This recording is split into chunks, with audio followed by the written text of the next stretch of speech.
नमस्कार, मी लतिका। आज मी तुम्हाला अख्ख्या मसूरपासून मस्त अशी रेसिपी बनवून दाखवणार आहे। त्यासाठी बघा, अख्खा मसूर अर्धा तास झालं मी भिजत घातलेला, स्वच्छ धुवून भिजत घातला होता। आणि मसूर किती आहे, ह्या वाटीच्या मापाने 1 वाटी गच्च भरून मसूर घेतलेला आहे। त्यात घेतलेला आहे बघा एक मीडियम आकाराचा बटाटा, त्याची साल काढून छोटे छोटे तुकडे करून घेतलेले आहेत। आणि अर्धी वाटी वाटाणा, हा फ्रेश वाटाणा आहे बरं का, फ्रोझन वगैरे नाही, फ्रेश वाटाणा आहे।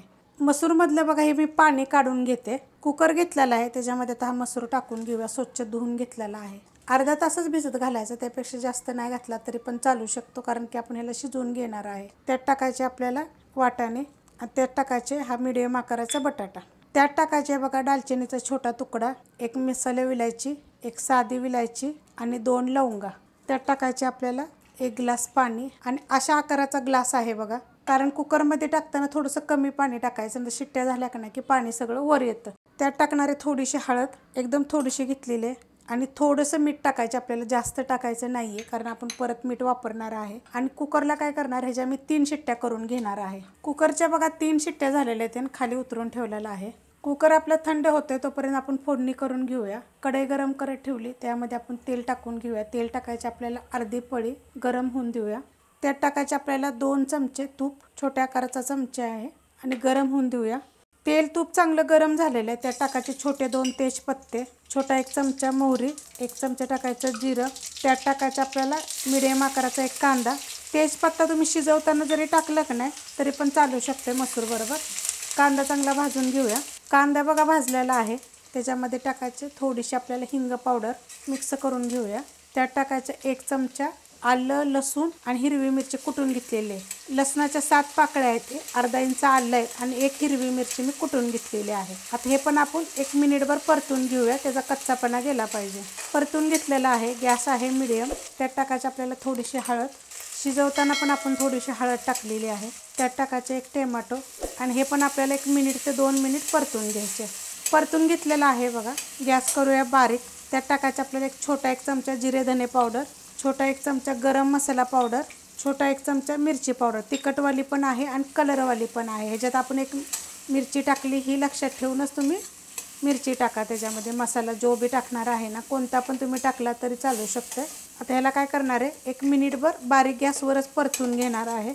कुकरचं झाकण बघा मी काढलेलं आहे, अशा पद्धतीत बघा शिजलेलं आहे। तर त्याला काय करायचं, आपल्याला बारीक वगैरे जास्त करायचं नाही आहे, नुसतं थोडंसं, कारण की 3 शिट्ट्यामध्ये अर्धा तास जर भिजत घातलं का नाही की चांगलं शिजलं जातं का मस्त। आपल्याला असं गाळ असं करायचं नाही आहे। मसूरच्या खूप रेसिपी बघा मी अपलोड केले आहेत, मसूरचा भात, सुक्की भाजी, आमटी, मसूर पुलाव, सगळं सुद्धा मी अपलोड केलेलं आहे। तर बघा अशा पद्धतीत लगेच गाळ होतो बघा, ह्याचा हलवला की मस्त बघा। आता मसाला झालेला आहे हा, आता ह्याच्यामध्ये आपण असं ओतून घेऊया। गॅस बारीकच आहे बरं का, तर गॅस वाढवते, मीडियम गॅस करते। तुम्ही ह्याच्यामध्ये शिजवताना अर्धा स्टार फुल जरी टाकलं तरी चालेल ना, 2 मिरी म्हणा। गॅस केलेला आहे मीडियम, एक तर घट्ट झालेला आहे बघा। आणि जर तुम्हाला जर पुरीसोबत, पराठ्यासोबत जर खायचं असेल का नाही, तर बघा हे अशा पद्धतीतच ठेवायचं, छान लागतं। आता ह्यात ओतणारे मी पाणी कोणतं घेतलेलं आहे, कोमट पाणी घेतलेलं आहे। उकळलेलं पाणी घ्यायचं नाही, कोमट पाणी घ्यायचं। आपण पहिला 1 ग्लास टाकलं होतं, आता परत आपण अर्धा ग्लास, तर अर्धा ग्लासातलं थोडं ओतलं होतं आणि बाकीचं का कुकरमध्ये ओतलं होतं। मिक्स करून घेऊया। नॉर्मल आपण चपातीचे पराठे बनवतो का नाही, तसले पण मी टाकलेले आहे, त्यात काय न भरता आपले तसे पराठ्याबरोबर तुम्ही खाऊ शकता, फुलक्यावर खाऊ शकता, नानवर खाऊ शकता, छान लागेल। आता ह्याच्यात टाकायचं आपल्याला मीठ, शिजवताना पण मीठ टाकलं होतं हे लक्षात ठेवायचं, आणि मीठ टाकायचं, चवीप्रमाणे मीठ टाकायचं। तर गॅस केलेला आहे मी मीडियम, आणि मीडियम गॅसवर आता आपल्याला ह्याला 1 ते 2 उकळी येऊन घ्यायचं, म्हणजे 5 ते 7 मिनिट उकळलं तरी चालेल। बारीक गॅसवर बी चालतं आणि फास्ट गॅसवर बी चालेल। 5 ते 7 मिनिट बघा मी चांगलं शिजवून दिलेलं आहे।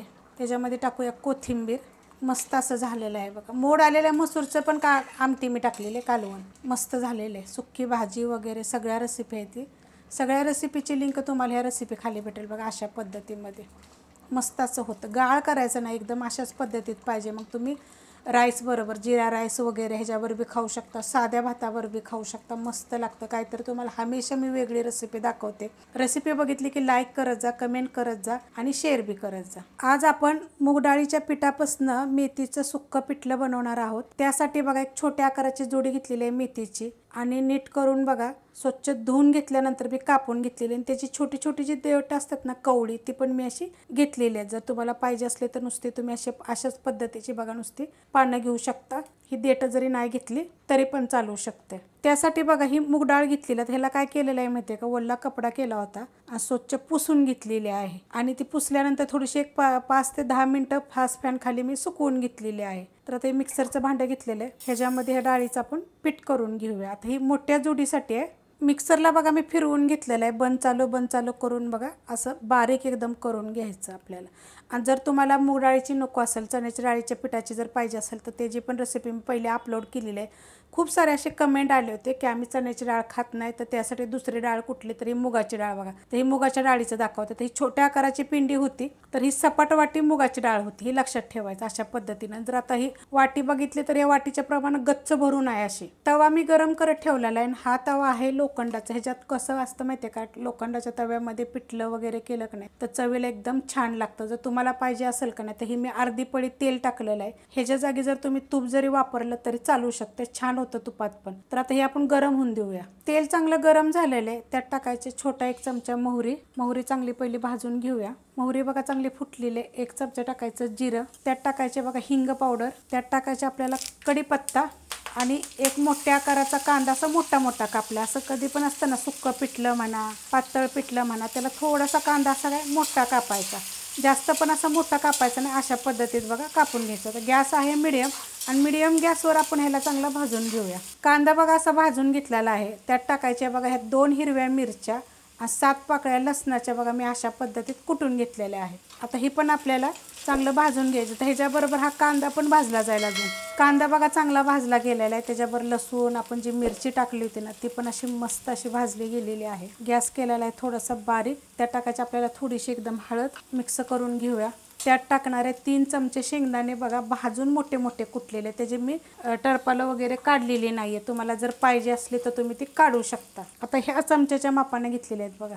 आता हे थोडंसं एकदम बारीक गॅसवर 1 मिनिटभर परतून देते, म्हणजे शेंगदाणे जरा थोडेसे कुरकुरीत होतील। बारीक गॅसवर बघा शेंगदाण्याचं कूट टाकल्यानंतर मी मिनिटभर परतून घेतलेलं आहे, तर अशा पद्धतीत झालेलं आहे। त्यानं काय होतं कुरकुरीतपणा येतो, जरा खाताना पण छान लागतात। ह्याच्यात टाकणारे 1 चमचा बघा मिरची पावडर, तिखटवाली पण आहे आणि कलरवाली पण आहे। चवीप्रमाणे टाकायचे मीठ, मिक्स करून घेऊया। गॅस बारीकच आहे बरं का, गॅस नाही वाढवायचा। तर ह्यात टाकणारे हे मेथीची भाजी, बारीक कापायची असली तर बारीक पण तुम्ही कापू शकता। तर ही ह्याच्यामध्ये पहिली मी फक्त मिक्स करून घेते, मिक्स करून घेतलेली आहे बघा। आता ह्याच्यात टाकणारे मी कोथिंबीर बघा, अर्धी वाटी घेतलेली आहे, थोडीशी जास्तच घेतलेली आहे, तुम्ही थोडी कमी जरी घेतली तरी चालेल। अशी फुलावाली होती ना म्हणून थोडीशी जास्त घेतली, त्याच्यामुळे काय होतं तोंडाला चव छान येते, अशी मस्त वाटते, चवीला वेगळंच असं वाटते। गॅस बिलकुल वाढवायचा नाही बरं का।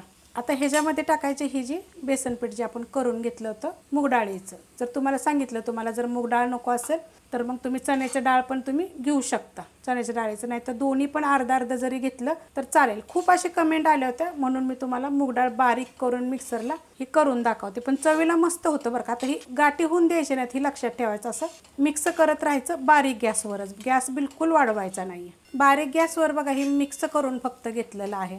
मिक्स करताना असं हलवून करायचं, कारण थोडंसं जे मूग डाळीचं पीठ असतं ना ते पण थोडंसं असं चिकट असतं ना, आपलं चण्याचं डाळीचं पीठ पण आपलं चिकटच असतं बघा। असं हलवून घेतलेलं आहे बघा, अशा पद्धतीत झाले, गाठी बिलकुल झालेल्या नाही आहेत। आपण हलवायचं एकसारखं बारीक गॅसवरच। आता गॅस तर आपण वाढवायचाच नाही आहे बिलकुल। आता ह्याच्यावर आपण झाकण ठेवणार आहे, कारण हा लोखंडाचा तवा आपला जाड आहे आणि ह्याच्यावर आता मी झाकण ठेवलेलं आहे। तर ह्याच्यावर झाकण किती ठेवणार आहे, 5 ते 7 मिनिटासाठी बारीक गॅसवर बघा मी झाकून ठेवलं होतं। जर तुमचा तवा जर पातळ असेल तर तुम्ही एकदा बघायचं, गॅस बिलकुल सुद्धा बघा मी वाढवलेला नाही, जशाच तसं बघा खाली माझं थोडं सुद्धा लागलेलं नाही आहे।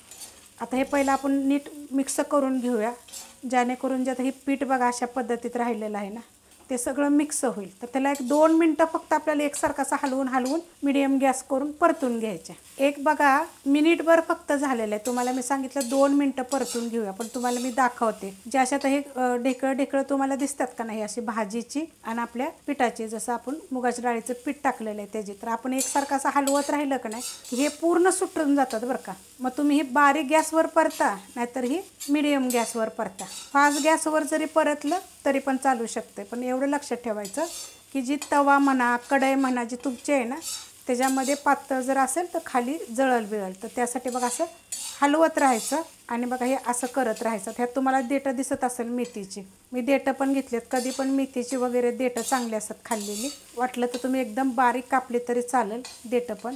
तर अशा पद्धतीनं फक्त अजून 1 मिनिटभर फक्त मी परतते. 1च मिनिट परतल्यावर तुम्हाला मी दाखवलेलं आहे.